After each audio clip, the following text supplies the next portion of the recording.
Dit is de podcast van Omroep Friesland. Noordewien. Met Willem de Vries. Kom verder.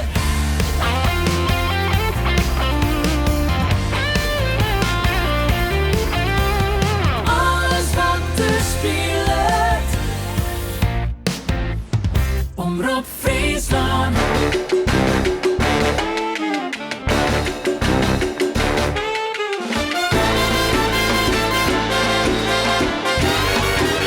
Dit is Noordewien.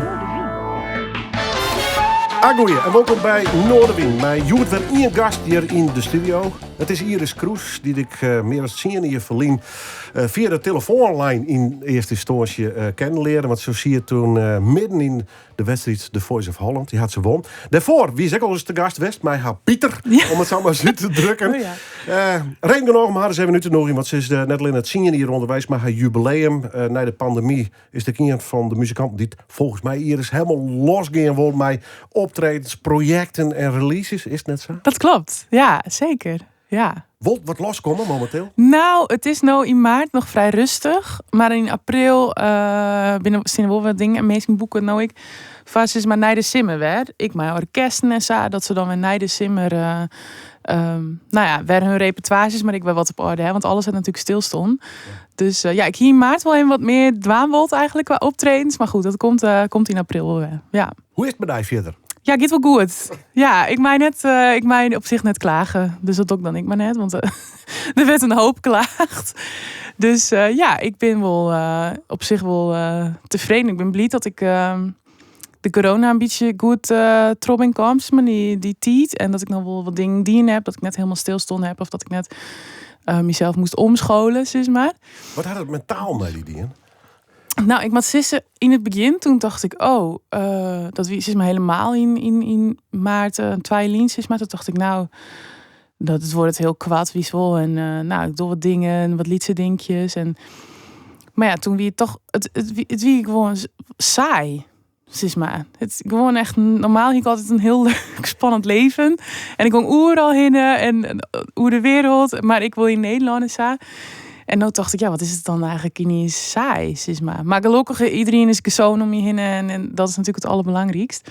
Maar ben je wel eens somber van worden? Een soort uitzichtloosheid? Nou, ik heb zeker die periodes wel gehad. En dat worden dan een week of zo. En dan dacht ik echt van, ik weet echt net wat ik nou had. En wat mat ik nou? En maar dat worden dan een week en dan ga ik weer ergens heen. Want ik heb mijn vrienden weet ik tot het hele land. Dus dan denk ik, die daar wel heen en dan is het wel gauw weer goed. Dus, maar die levens, als het wendwiest, die verste patroon, om het zo maar zo te drukken. Ja. Van cruise, hè, die mooie reizen die smakkest. Ja. Dat meest werknemer, dat is helemaal mooi. Ja, dat maakt werknemer, ja. Maar die skippen je onder de ketting, die optredens worden cancelen. Ja, dat vond ik wel heel ingewikkeld liep het mij. Ja, en ik dacht het valt. Ik denk dat iedereen dat eigenlijk dacht, want het valt eerst wel op mij, zeg maar. Maar toen dacht ik, mat ik dan wat oors doen en wat mat ik dan doen? Maar gelukkig kwam er nog wel weer wat dingetjes binnen her en der. En zo ben ik die tijd wel wat trok aan. Ja. Maar het komt wel even op die karakter hoor. Hè? Dus is nou... Klopt. En ik ben altijd heel positief. En dat wil ik heel graag, zeg maar.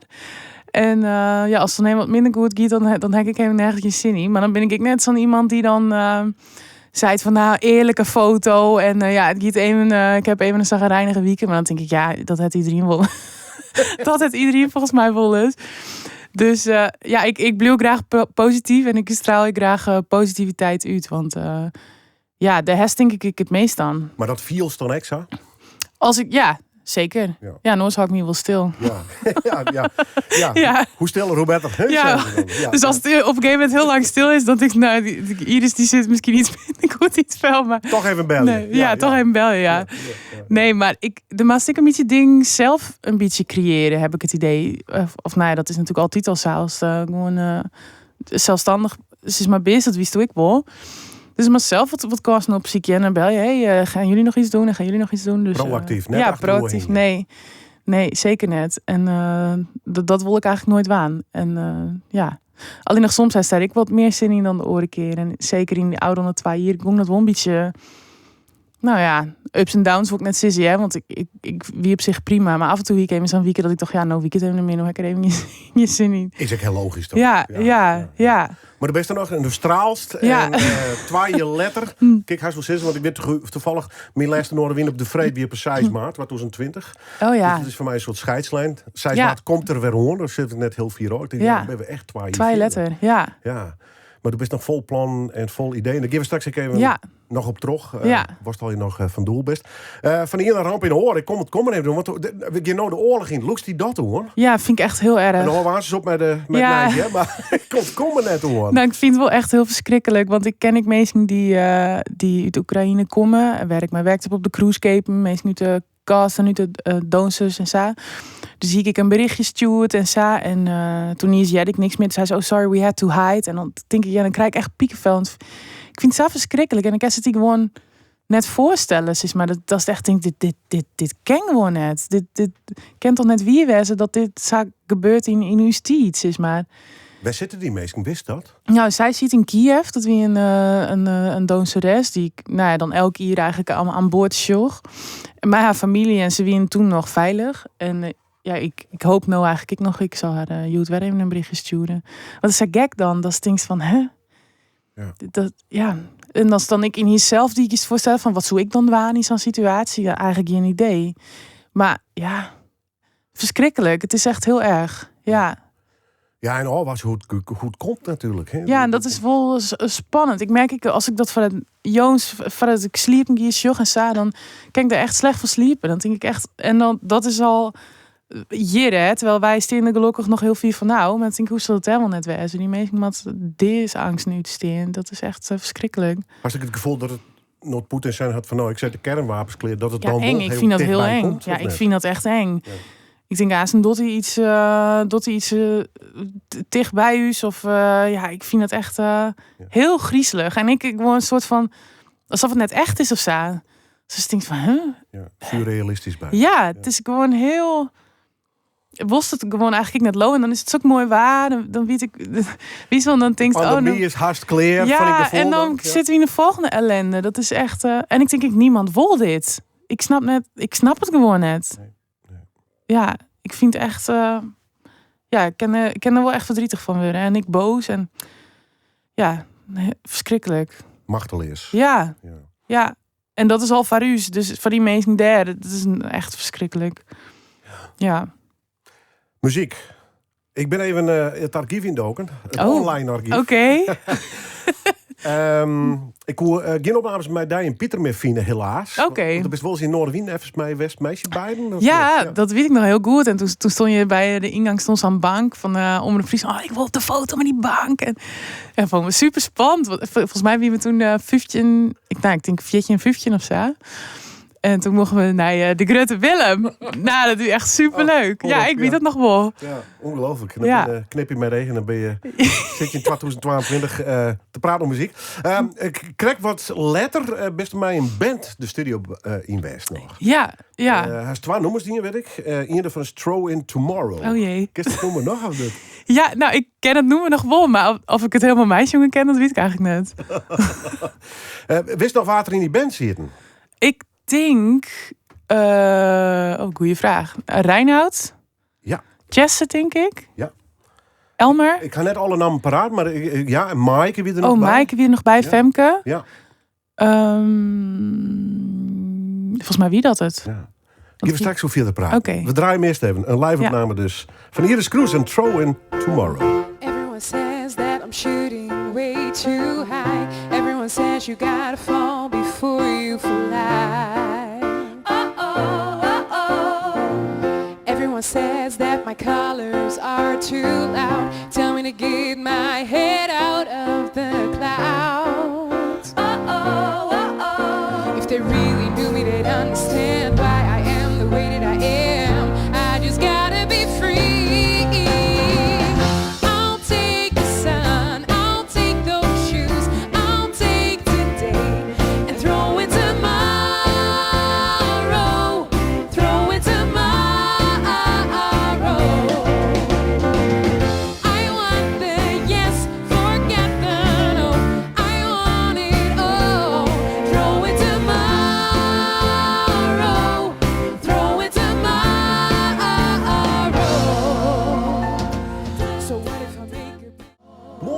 eigenwijze live-opname, zit ik er maar even bij, van Noorderwien van Iris Kroes, Throw in Tomorrow. Together met de band. Ja, Zit wat toes tof, wie het, hè?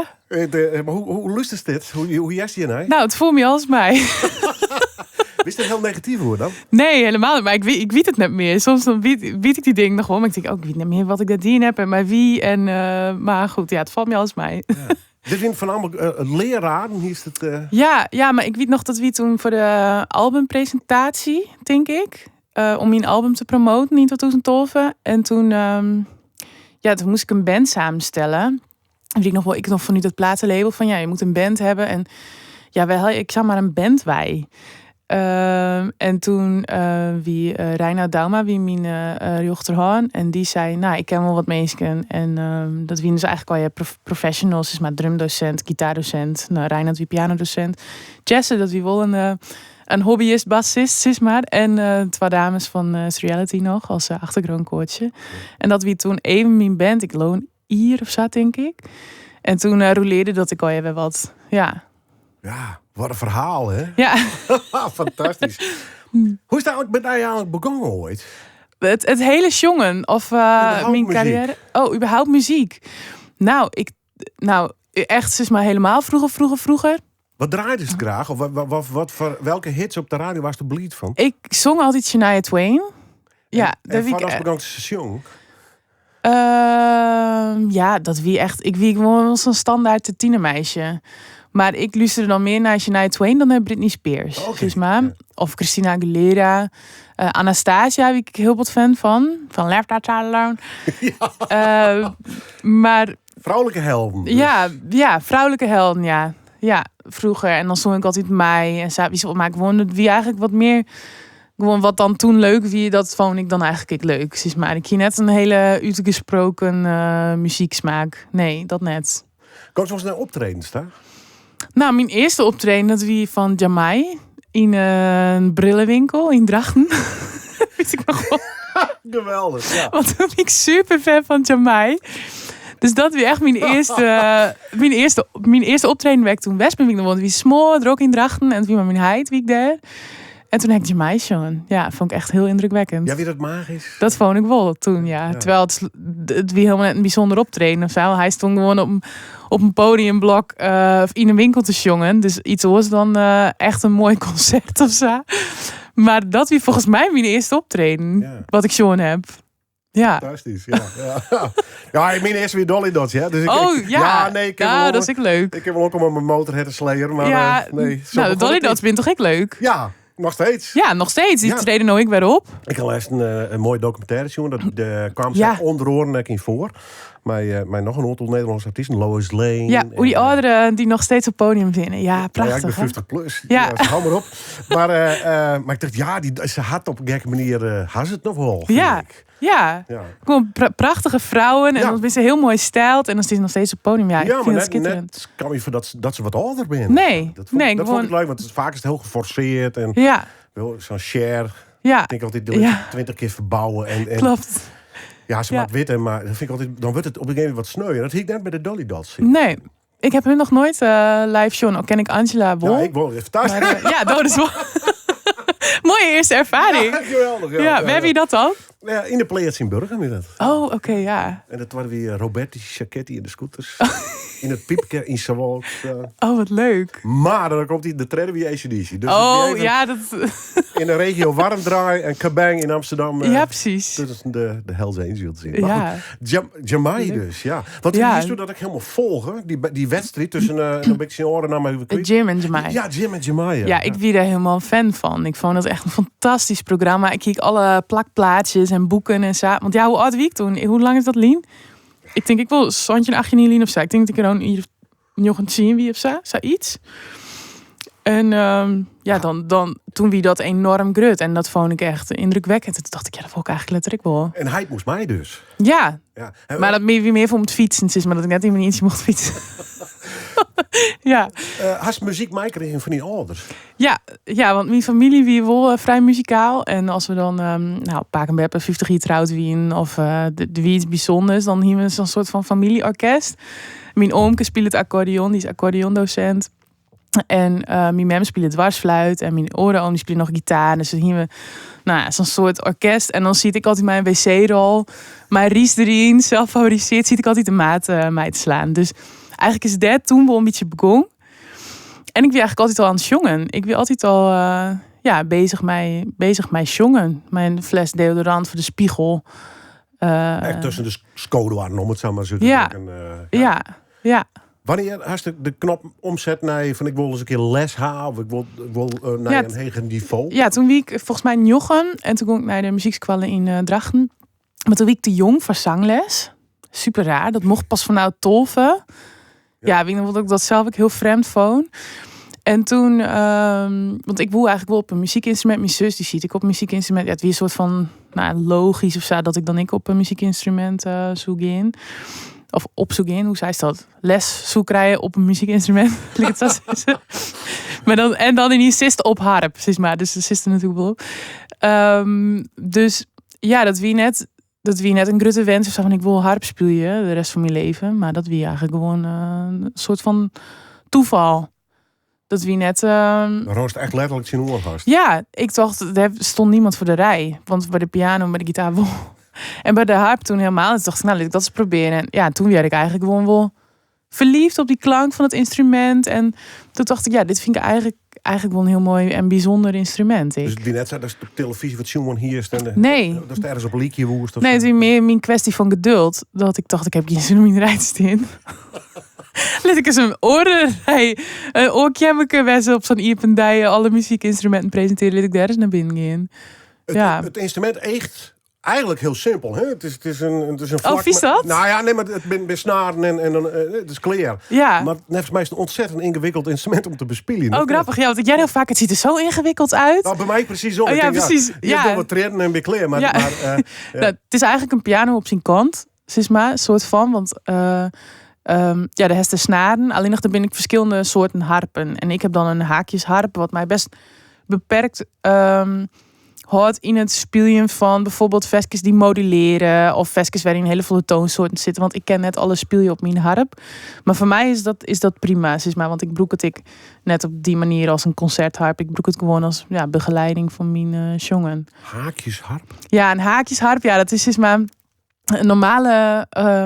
zeg maar op een piano is witte en zwarte toetsen. En op een harp heeft hekjes of pedalen. En ik heb dan een hekje. En met dat hekje ken ik dus naar een hele verheugje, een hele toon. Maar als bijvoorbeeld een pedaalharp heeft, dan kan je hem en verheugje en ik verleeg je. Dus dan is het standen. En dat heb ik dus net op mijn harp. Dus ik ken eigenlijk alleen maar de snaren verheugje. Ja, correct. Ja. Bewuste keus? Dat is eigenlijk wel een bewuste keuze. Want ik hield wel vrij snel in de gaten dat ik bij dat harp speel. Dat ik dacht, ik vind het heel leuk. Maar ik wil net een concertharpist worden of zo. En dat eigenlijk net. Ter ondersteuning, was het al zeist. Ja, en ik kan dan mijn versjes van Amélie. En dit heb ik in een film show. En ik heb iets Disney dwaan. En dus daar kwam ik eigenlijk een beetje altijd bij die versjes die ik graag speel wil. En dat we altijd, ik had bijvoorbeeld oors dan de orenleerling, zeg maar. Dus dat voelt me altijd wel op. Dus ik denk, die Keltische versjes en zo. Ik denk, ik wil spelen wat ik jet heb, weet je wel. Dus zou ik eigenlijk een beetje aan het harp spelen. Maar ik denk dat ik misschien 4 of 5 echt fanatiek les die heb, zeg maar. En dat ik toen dacht van, nou vind ik het jongen eigenlijk leuker. Ja. Wie het dreig als jong famke om dat instrument onder de knibbel te krijgen? Als de prodde Rob Miggy zo'n thuis en maar nog een keer en nog een keer en het won, hè? Nou, net per se. Nee, net echt eigenlijk. Nee. Het ging wel lekker eigenlijk. Ja, het ging wel goed, maar het wie ik net mijn doel om de allerbeste harpist maar te worden. Dus ik deed het ook gewoon echt omdat ik het leuk vond. Maar het wie net zei dat mijn huid met me elke dag moest zeggen, maar steen oefenen. Nee, ik ging er wel standaard gewoon wel zelf achter zitten en dat deelt ook een beetje van het show. Dan oefen ik wel. Een beetje dezelfde idee erbij. Of? Ja, ik net echt. Ik heb net van die push orders gehad die zeggen, nee, maar nou dit en nee, maar nou dit. En die eigen pushen, die perfectionisme. Nou, ik net. Deels vind ik die wel een perfectionist. Ja, klopt. Maar ik net echt dat ik. Ik ben wel een hoop aan het studeren, maar dan net van. ja, hoe lees ik dat uit? Ik ken het netwerk liedje, mij is maar een cellist die bijvoorbeeld 8 uur studeert per dag. Dat net. Nee. Ik die het wel altijd is maar uit mijn plezier. En dat wie voor mij een keuze om bijvoorbeeld net naar het conservatorium te gaan. Omdat ik denk, dan rekken die plezier misschien wel kwijt. Wordt het heel technisch misschien? Ja, dan wordt het technisch en dan wordt het net mis dat ik het nou leuk vind om te dwaan, zeg maar. Omdat ik het altijd van mijn liefde en mijn enthousiasme doch. En dat is voor mij toen wel een heel bewuste keuze was. Dat ik denk van, ik wil net dat het dan een moedje wordt of zo. Dat heb ik nooit wild. Ik wil gewoon dwaan omdat ik het leuk vind. Ja. En net omdat het mat. Het is nog steeds leuk. Ja, maar het mat nou ik. Maar van jezelf. Ja, maar het mat ik om je te vertellen natuurlijk. Dus dat is wel oors. Terwijl ik altijd zei, ja, ik wil dwaan omdat ik het leuk vind. Maar ja, nou is het wel mijn baan. Dus nou mat het eigenlijk, ja. Ja. Ik ga straks verder op praten. We draaien eerst een nummer. Ik had altijd een horrorvraag om mijn gasten. Soms mij ze maar één nummer uitzieken. Joert is heel erg ruim mee 12. Lucky me. Lucky me. Ja, muziekliefhebbers en dan 1 of 2 nummers. Maar goed, we komen er toch uit, want we draaien een nummer Pictures of Mountains van Cody Fry. Lees even kwart uit, waar is Cody Fry? Ja, Cody Fry is een zanger, componist, arrangeur. En hij zongt zelf fantastisch, maar hij is ook de zoon van een filmarrangeur. En hij maakt het echt de meest fantastische orkestrale arrangementen bij nummers. En dit nummer vind ik vooral heel mooi, omdat het eigenlijk een beetje in de coronatijd mijn soort van lievelingsnummer is. Omdat het eigenlijk gaat over dat alles tegenwoordig alleen maar online is, in plaats van in real life. Is maar inderdaad hij een fantastisch nummer maakt. I sit in my car outside restaurants and bars, reading about what's inside. I look up opinions about news and religion, so I don't have to use my own mind. I should call my friends, but I read their posts instead. Like dancing a waltz with no partner, nobody's holding your hand.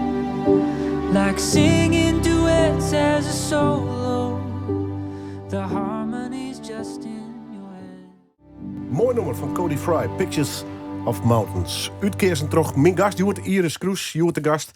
Gewoon omdat ze een prachtig muzikaal verhaal had. Intussen zien je hier onderwijs is al in de business. Hè. Je gaat snel. Ja, die gaat snel. Hè. Zo. Oh, hom maar op.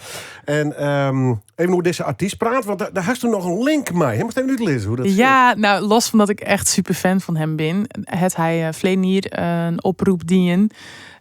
Ik heb een koor nodig. En dat koor mij uit de hele wereld komen. Dus als het jongenkest en de kerst opnemen, zoek het te gek vinden als een partij wil injongen. Nou, ik dacht, het is superleuk. Dus het wil ik dwaan. Dus toen ben ik bij Jochem van der Woude in Studio West.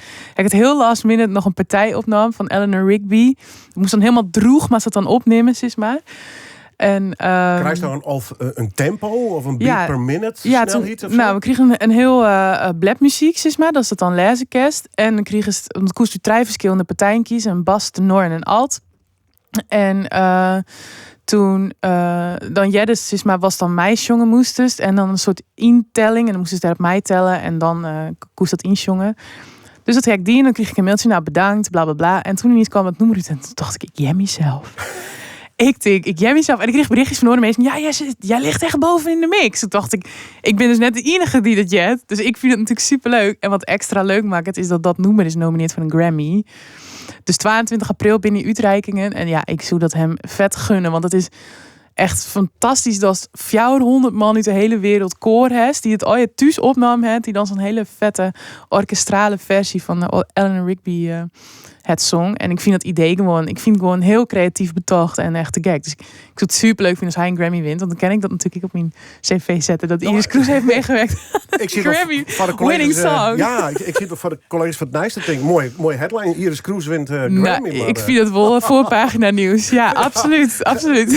Dat gaan we voor je regelen. Ja. Nou, eerst winnen, hè? Want we eerst winnen. Maar de nominatie die is er al. Maar goed, een heel iets onderdeeltje best al. Maar dan denk ik, ja, dat is toch leuk. Dat is toch heel leuk, ja. Daar hoe sprutsen trouwens. Hoe zocht toen naar de muziekbusiness? Toen komst best een nuchtere vrije zin. Dan had het zien hier best onderwijs. Ja. Alle hoeken en gaten over zo'n van die business. Ja. Van Kroes tot winnaar van de Voice of Holland. Ja.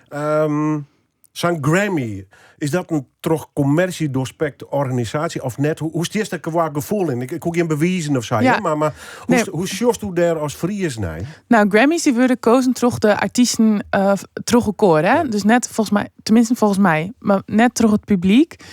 En dat vind ik dan altijd wel interessant. Dat is hetzelfde als bij de Gouden Notenkraker bijvoorbeeld hier in Nederland. Want als jonge mensen maar een heel oorpunt naar muziek, is maar vanuit collegialiteit in plaats van vanuit populariteit. En ik vind er binnen een hele hoop mensen die dus helemaal net zo heel populair zijn. Ik denk als iemand vraagt, is Cody Fry, dan weet niemand dat. Maar terwijl ik denk, ja, kwalitatief is gewoon ontzettend goed en knap en creatief. En dus dat zei ik net altijd alles, zeg maar. En ik heb wel het idee dat de muziekwereld is best wel op populariteit inricht in plaats van op kwaliteit. Ja. Of nou ja, dat het natuurlijk mijn smaak te meidje, maar dus just wel regelmatig dat populariteit best wel belangrijk is in plaats van kwaliteit. En dat vind ik soms wel eens jammer. Want daardoor wordt het grillig, hè? En altijd maar afhankelijk van de golven van populariteit. Was Ja. het wel zei. Ja, klopt. Ja. Maar het had hij net cynisch of sarcastisch maken, zat hij jaren. Nee, want ik doe gewoon mijn eigen ding. En ik heb dan geen hits of zo. Maar ik wil heel graag altijd kwaliteit leveren. En dan maakt het me net uit of dat in een bejaardenhuis is in Akrum, of op een cruiseschip, of in een theater in Sittard. Ik vind kwaliteit en gewoon mooie muziekmaatje altijd heel belangrijk. En dat vind ik belangrijker dan succes is maar van de boetewereld dan eigenlijk. Had je gewoon eens zacht in die periode, door winst de Voice. Ja. Ik kan me voorstellen dat hoe net iets concreter was, maar dat de hele sfeer om die heen natuurlijk wel heel verwachtingsvol is. Ja. Du was hartstikke jong. Ja. Ja. Best een tijdje op het ziek west naar een hit? Of haast dat eigenlijk vanaf het begin dat wel een beetje tjen horen kan? Want het is natuurlijk wel een soort magneet, denk ik, die toen die zit te lopen als de Voice winst en wist presenteert van dit is het. Weet je, of net? Alleen nog. Had daar les van hoor of net? Nou, ik heb daar op dat moment geen les van gehad. Maar ik hier echt nooit verwacht dat ik zou iets winnen, zo überhaupt net. En ik hier net het idee dat de meesten waar ik toen mee werkte, woon dat ik een succesvolle carrière kon opbouwen. Dus ik heb die verwachting altijd wel vrij snel wat temperd. Ik heb nooit echt gedacht van nou word ik echt een heel succesvol artiest. En dat heb ik eigenlijk nooit. Dat gevoel heb ik eigenlijk nooit echt gehad. Terwijl Oeral West Comes, wie ik dan wel. Nou ja, dat is landelijk nice. Ja, dat wel. De Voice no winnen. Ja, no helemaal. Ja, is helemaal oors natuurlijk. Maar ik had het idee dat de kracht een beetje aanneemt, maar dat wie doe.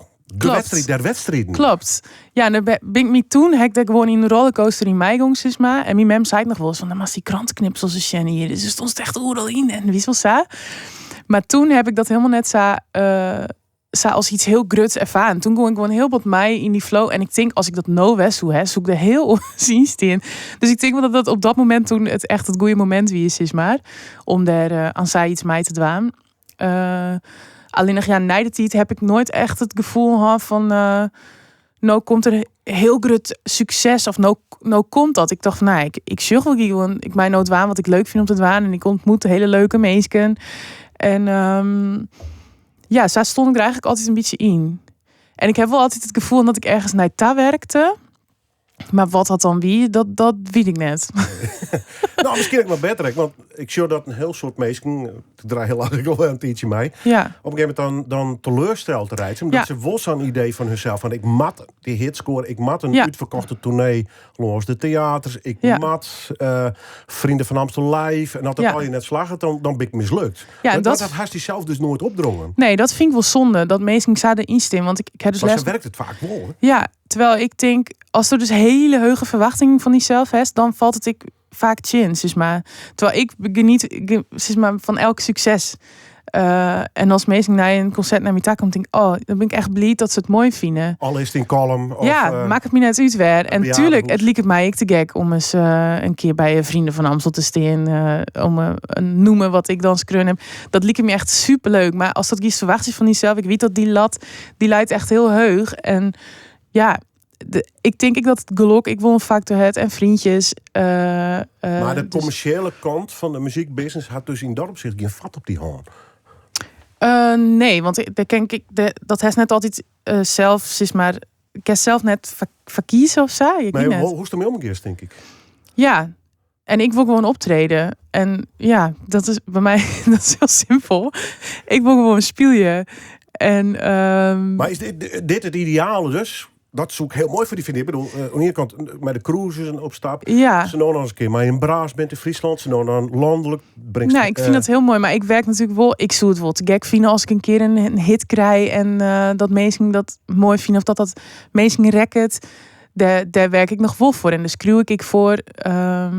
Maar het is in mijn geval net zo dat als ik dat net helje of zo. Dat ik dan geen succes heb. Wat misschien in bij orenmeesingen of artiesten misschien wel zo is. Maar dan denk ik, wat zonde. Want Zuchtnij was wolhest en was woldost. En dat mensen er wel van genieten. Oh, ze is misschien dit jubileum ik net vieren kind. Nee. Ja, ik denk ja. Want als je naar zo'n voice... best overal vregen. En voor elke skate is het in de krant. Het is hot and happening. Ja, hè? best hot and happening. Maar giet het er dan om, denk ik dan? Voor een proto-artiest een bol. Ja. Net iedereen, hè? Nee, en er zijn een hele hoop artiesten die noos is, maar een hoop dan best wel een hoop van yes. Maar als ze noemen, dat is dat net eens noemen kerst is. Maar wie is wat? Dus dat een soort. Mensen zijn dan heel bekend, maar net toch hun muziek. Is het eigenlijk het grote verschil dat je vooral met muziek dus bezig bent? Ja, nou, dat wil ik wel graag, zeg maar. Ja, dat is wel. Waar ik van stier eigenlijk. Ja. Nou ja, want als je jong bent, dan wordt heel vol in de muziek doen. Of Ja. was ik een heel groot jongen en die zeggen, wat er gebeurt, ik wil gewoon bekend worden. Ja, nee, dat heb ik helemaal en dat niet. spoor has dus blijkbaar nooit zitten. Nee, ik hoef net zozeer bekend te wezen. Alleen nog denk ik wel dat het ene het wel mij het oren te meidje. Zo, als er een hoop maar in kop op televisie is, dan denken mensen, oh ja, misschien ik heb Iris ik wel weer eens vrede en daarvoor. Dus ik heb wel het idee dat mij ook te meidje het. Was wel in de picture blijven. Ja, maar het is net mijn doel op zich om helemaal een bekende Nederlander of zo. Dat heb ik. Nee, dat hoeft voor mij niet. Nee, ja. Sommige mensen willen het wel heel graag. Ja. Maar ja, als ik daarmee ken dwaan wat ik het luister doch. En als ik daarmee meer ken dwaan wat ik luister doch, dan is dat een gevolg. Maar dat is net mijn wens West om. Een doel op zich. Nee, een doel op zich. Nee, absoluut niet. Nee. Hope when you take that jump, you don't feel the fall. Hope when the water rises, you build a wall.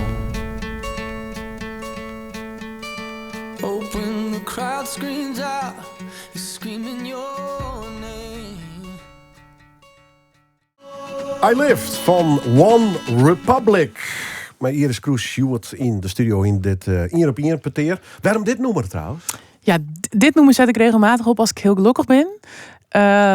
Want ja, dat giet eigenlijk hoe dat die leven leeft. Dus, en dan op een hele vrolijke manier. I did it all. Ja, dat is gewoon mooi. Ja. Favoriete groep van die of net, toevallig dit nummer? Nou, net per se. Maar ik ben wel fan van One Republic. Want zij maakt echt prachtige noemers. Ik ben vrolijk en mooi, meeslepend. Daar hou ik wel van. Ja, ik vind hem wel een hele goede band. Alleen nog heb ik een 1 keer live show. En dat was echt verschrikkelijk. Dus ze is wel eens Never Meet Your Heroes live. Nou, dat wie in dit geval. Ik weet niet meer met wie. Misschien op Pinkpop of Lowlands of zo ergens. Ik weet niet meer. Dus dat wie wel een beetje jammer. Maar dit nummer is wel, ja, vind ik geweldig. Zet ik vaak op. Kijk ik iedereen aanrieden. Ja, best vrolijk van. Dan heeft het zelf wel even. Festivals, concerten. Ja. Vind je dat leuk, gezellig? of zo en anders? Voor mij is het eigenlijk zo en dan. Ik vind theater eigenlijk het mooiste om naar te gaan. Omdat het dan... Ja, dan ben je echt focus en dan kies je echt voor zitten, zeg maar. Daar hou ik eigenlijk het meest van. En festivals... Ja... Festivals, ik zoek net zo snel. Het klinkt misschien heel raar, maar ik hoor net zo van die grote mensenmassa's.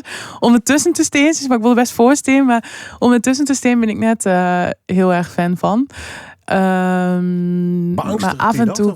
Ja, ik hou gewoon net van drukte. Maar ik al als ik te winkel in Gief het is niet te druk, dan denk ik, nou, lip maak ik wel nog een keer. Terwijl ik vind, om ervoor te staan vind ik het helemaal net erg. Maar om ertussen te staan, ja, dat vind ik iets minder. Ik hou wel van wat roemte om me heen. Ja. Dus wordt er oorsprutsen als het op street de beste en te winkelen of net? Nou, regelmatig wel, ja. Ja, meestal mensen nemen een praatje van, nou, ik heb die dan Sean en ja. Is dat leuk? Ja. Hing het van het humeur Ja, af? het hinkt van het humeur. En hoeveel haast was dat zeker? Ja, nou, dat vooral. Ja, nee, ik vind het altijd wel leuk. Ja. Alleen nog, ik weet nog wel, toen in het begin, weet ik nog wel, toen naar de Voice, toen een keer een beetje naar Tialf. En toen, ik ken helemaal net skaten trouwens. Maar dat wie toen echt heel extreem. Toen heb ik helemaal de hele Midget skaten. Moest ik met iedereen op de foto. Toen ik dat ik dat toen net leuk vond. Maar nu is het gewoon normaal. Meestal maak ik gewoon een praatje. En ik vind het wel gezellig eigenlijk. Ja. Maar die gek van The Voice, dus dat won hier. Ja, dat heb ik gelukkig nooit weer gewoon. En ik weet niet net hoe ik daar nou mee omzoek in. Ja? Dat is dan echt zo onder een vergrut glaslijst. En toen stonden gewoon mensen voor de deur. Wie is wel? Die stonden gewoon te wachten tot ik thuis kwam. Ja, dat is best apart. Dat denk ik, vorige week wie er nog niks aan de hand. Dus dat is best raar. Dat lijkt me nou heel raar dat dat nou weer... Ik wil eng op een gekke manier, of net? Nou, als mensen bij die thuis komen wel, ja. Dan denk ik, ja, die thuis is echt een veilige haven. Maar gelukkig is dat net meer zo. En ik denk net dat dat nog komt. Nee. Het is wel prima zo. Ja, tenzij is die een enorme nummer 1 hit scoort. Ja, maar zo het dan weer zo die hectisch. Ik weet het net. Nee, ik heb gelukkig geen ervaring mee. Nee, ja, ik weet het net. Ik denk net dat ik die roem van toen, die krijg ik nooit weer om. Ja, tenzij, nee, ik geloof net dat als ik ineens een hit krijg, dat ineens die soort roem dan wegkomt. Dat loop ik eigenlijk net in. En dat vind ik wel prima eigenlijk. Ja. We gaan even naar een nummer van die. Dat vond ik wel heel grappig. Brighter Day in de 8D audio. Ja, dan mag je even een koptelefoon opdwaan, hè? Want anders dan werkt hij net. Listen, wat is 8D? Nou, 8D, dat is een soort opname techniek eigenlijk. Waarin het klinkt alsof alles om je heen draait. Dus Doos is gewonnen, dan is die koptelefoon op. En ineens klinkt het krek alsof er iemand van achteren naar die tar rint, zeg maar. En... dat gaat gewoon heen en weer. Van links naar rechts, van voor naar achter. Zo gaat dat geluid gaat dan heen en weer. Het feit dat die in huis, zei dat ik iets hoe je met die muziek bezig bent. Dus net alleen een harp spelen, net alleen een jongen. Ja. Maar ik nieuwsgierig best van, welke kant gaat het qua sounds op? Welke kant gaat het in dit geval 8D audio techniek op? Nou, dat wie midden in de eerste coronatijd. En toen hingen we iets een soort fragment in 8D van een kapper. Heel leuk. Dan heeft een koptelefoon op en dan juist een kapper knippen bij die eer. En dat hij niet zijn poeder in hol. En het klinkt echt super echt. Zei, dit wil ik doen. Dus samen toen, mij Helene, toen hebben we dat samen bedacht. En zijn we wel eigenlijk de eerste Nederlanders wezen die een origineel nummer maken. Hè? En haar vriend toen, die had dat maken. En we waren eigenlijk super trots op. Dat ik, de eerste Nederlandse artiest die zei iets dots. Maar dan wil gewoon een mooi vestje. Dus net helemaal iets raars wat net bij mij past, zeg maar. Maar ik vond het toen wel cool om te doen om iets nice te doen, wat eigenlijk nog net dien is, ja. Helene Roosdorp is. Klopt, ja. Maar dat zei ik iets waar toe bist dus die techniek net ergens parkeert hast van dat met een producer moet waren, bemoei ik me net mee. Ja, nou in dat geval moest een producer dat ik dwaan, want ik ken dat net. Nee, maar ja, maar ik voelde het graag dwaan, want ik dacht het leuk om de eerste in te wijzen. Maar net dat ik heel erg op de hoogte ben van alle nice technieken en zo, dat net. Nee, hè. Alleen nog omdat we toen dat voorbeeld hadden en dacht, dat wil ik dwaan. Dat vond ik cool. We gaan draaien. Leuk. Brighter Day. How to hold on, how to keep a brighter day. Mooie opname van Iris Kroes. 8D, jawel. Ja. Naar je techniek. Dat is een beetje een niche, hè, heb ik het idee. Ik jij er ook net zo volle meer hoor, maar... Nee, dat wie dat eventjes een soort... Ja, inderdaad een niche. Ja, zo zei ze het goed. En er zijn wel al je playlists op Spotify. Was dan origineel, of zeg maar, noemen ze die al bestaan in 8D willen maken, zeg maar. Maar dit weer echt een origineel 8D noemen, ja. Ja, grappig dat je ermee bezig bent. Ik zeg, en het is wel aardig, want je bent met de muziek bezig. The Voice houdt het vaak over natuurlijk cruise, reisjes. Maar doe jou een stuk wel yoga. Concert, of tenminste onderdeel van. Ja. Listen dus u, wat is het precies? Nou, ik denk, zei Sonny Lien, toen vreeg gitarist Jan Kuiper uit Greens of ik een keer mij would waar mijn yoga in concert of ik daar speel je woe. Liek me eigenlijk wel leuk, ik hier dat nog nooit dien. En toen ik het één keer dien en toen wie het zei iets magisch. Want we doen eigenlijk een voorstelling met Jan Kuiper en Yvonne de Hoop. Die is Yogini en Jan Kuiper de gitarist. Yogini? Ja, Yogini. Ja, ze noemt dat. Oh ja, nee. Die houdt yogales, zeg maar. En dat doen we dan in de theaters. En hoe shit dat eruit? Nou, meesten komen binnen. Normaal joegen wat ik meesten in hun hand. Dat ken ik net meer. En dan gaan ze zitten. En dan, dan vertelt Jan eerst een heel verhaal. En dan komen de yoga oefeningen. En dan speel ik. En we hebben verschillende thema's. En Colors of Sting, Colors of Coldplay. We van al jaren thema's doen we. En doen we eigenlijk door het hele land een tour. En vaak op Snijt en Janne. En dat is een hele oren manier van optreden. En dat vind ik zelf heel fijn. Want het giet echt bij mensen op het gevoel, zeg maar. Als ik al een paar snaren aanrijd, zeg maar, dan merk je al die energie in die. Je merkt heel erg de energie in de zaal. Was normaal, ik merk mijn optreden. Alleen nog bij de yoga is dat nog voller meer. Want dan noem het wordt het net 3 minuten en het is applaus.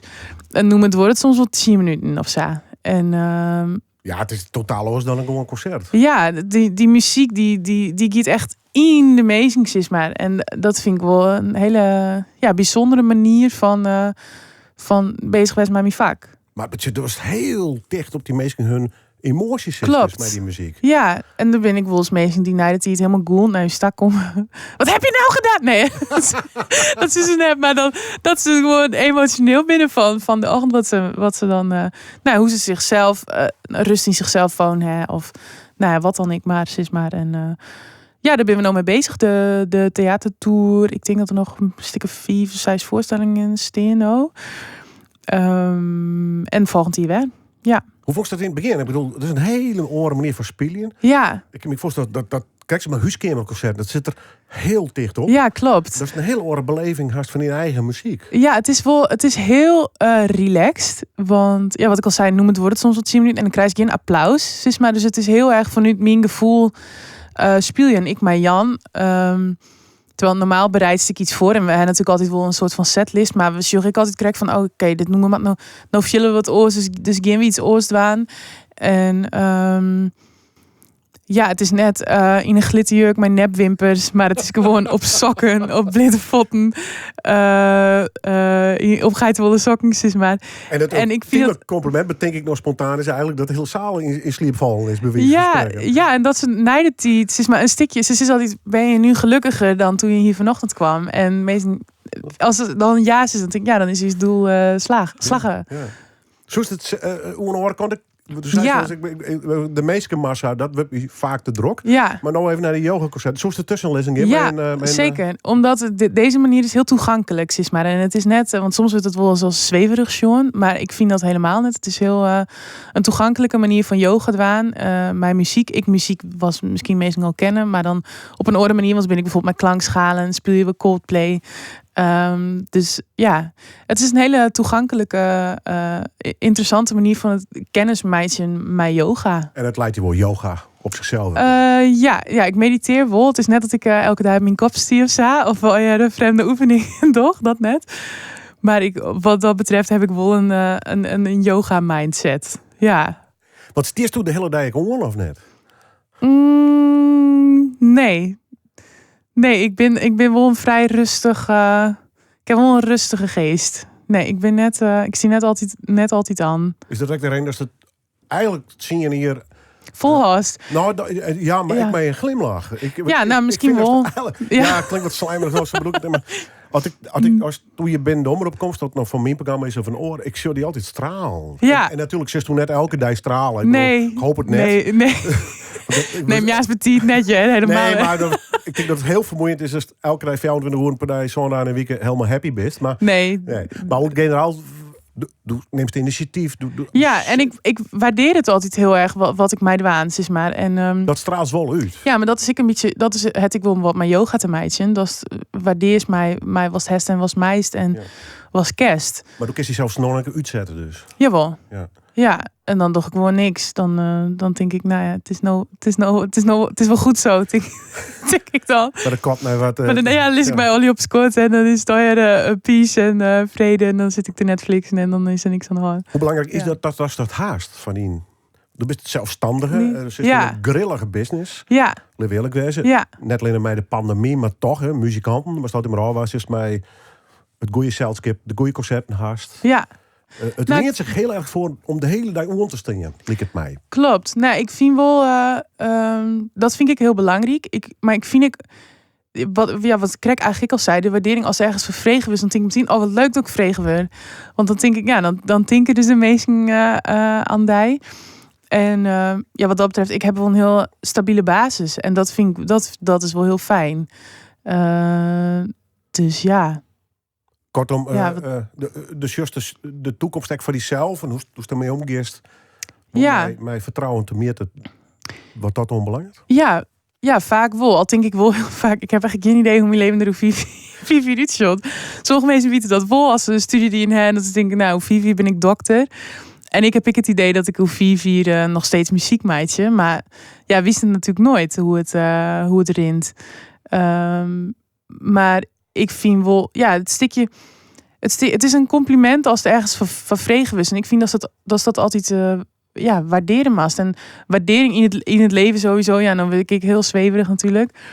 Maar dat maakt het leven niet mooi. Als iemand iets voor de koor betekenis kerst. Ja.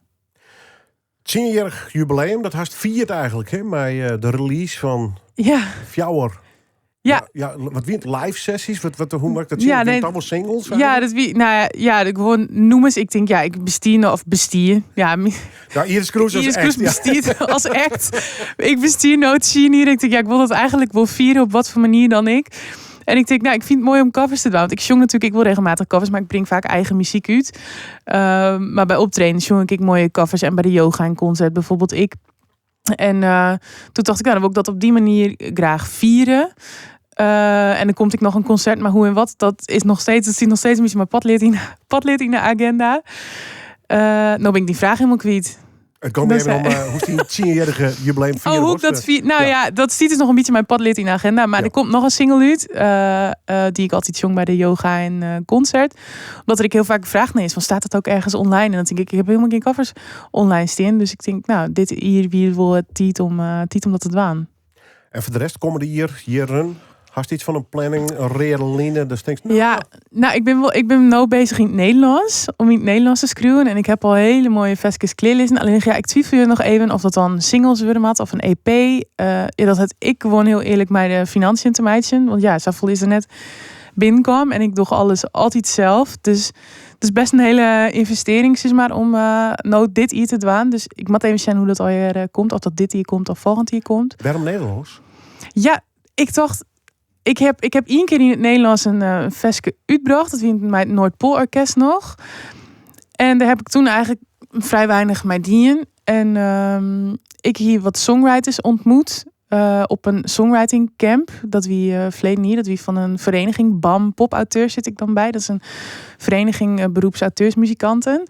En hier een camp organiseerd. En toen kwam mij een Nederlandstalige zanger die ik indeelt. En toen dacht ik, liet ik dan eens Nederlands aan. En eigenlijk wie dat een beetje het opstappen. Dat ik denk, ik vind Nederlands eigenlijk wel een hele mooie taal om in te zongen. Dus liet ik dat eens proberen. En op zich bevalt het me wel. Alleen nog vind ik het wel moeilijker qua teksten. Mijn teksten vind ik het in het Engels veel makkelijker. Okay. Dat het Nederlands dan wat directer of zo is.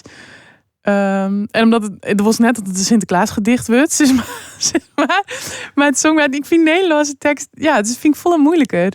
Maar daarom wel weer een uitdaging. Dus dat is wel leuk. Ja, goed. Dat wordt het de komende tijd dus. Ja.